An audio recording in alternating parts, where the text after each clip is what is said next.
Doctor Luis Elid, perquè ens han dit que ofereixen treball de nou. Cristina, bon dia. Buenos días. ¿Qué esteu buscant?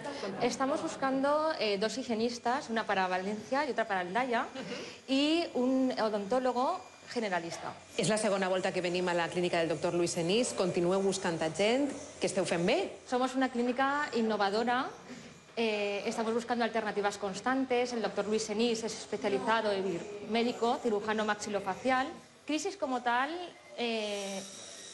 hay, lógicamente, pero en este sector, si trabajas bien, más en un pueblo, como estamos en Aldaya... Esta professió és vocacional? Totalmente vocacional, y que no lo sea, muy mal. ¿Disfrutes? Me encanta el valor humano, el trato con la gente, el ayudarles, porque es algo que puede limitar la capacidad de las personas y salir y verles con una sonrisa, que pueden volver a comer, que engordan después de estar aquí con todos los tratamientos 9, 15 kilos, hemos visto. Y digo, bueno, luego toca el nutricionista.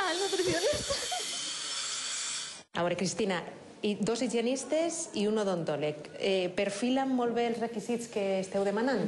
Las dos higienistas tienen que tener prácticas ya hechas, formadas, que sepan hacer curetajes, higiene y que tengan experiencia profesional. I en el cas de l'odontòleg?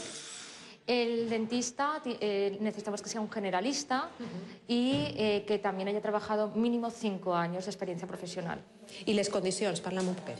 Serían según convenio. En un primer momento pues sería contrato temporal y luego ya a pasar indefinido, porque nosotros nos gusta que la plantilla continúe con nosotros. Ángela, tu eres odontóloga en la clínica del doctor Luis Enís. Quant de temps portes? Llevo aquí 4 años. La gent, quins són els tractaments que més demana? Pues en esta clínica en concreto, la verdad es que se lleva mucho a hacer tratamientos sobre implantes y ortodoncias también para niños y para adultos, ambas cosas. La gent continua tenint fòbia al dentista per aquestes coses? No, la verdad es que ahora cambia mucho y hay gente que sí que viene con fobia, pero nada, les dura la primera sesión y cuando ven que ya no es nada, se calman muchísimo. Entre pacient i pacient mos has atès, gràcies per atendre-nos i te deixem ja treballar. Adéu. Recapitulem, a la clínica del doctor Luis Enís busquen 2 higienistes i un odontòleg. Nosaltres continuem buscant ofertes.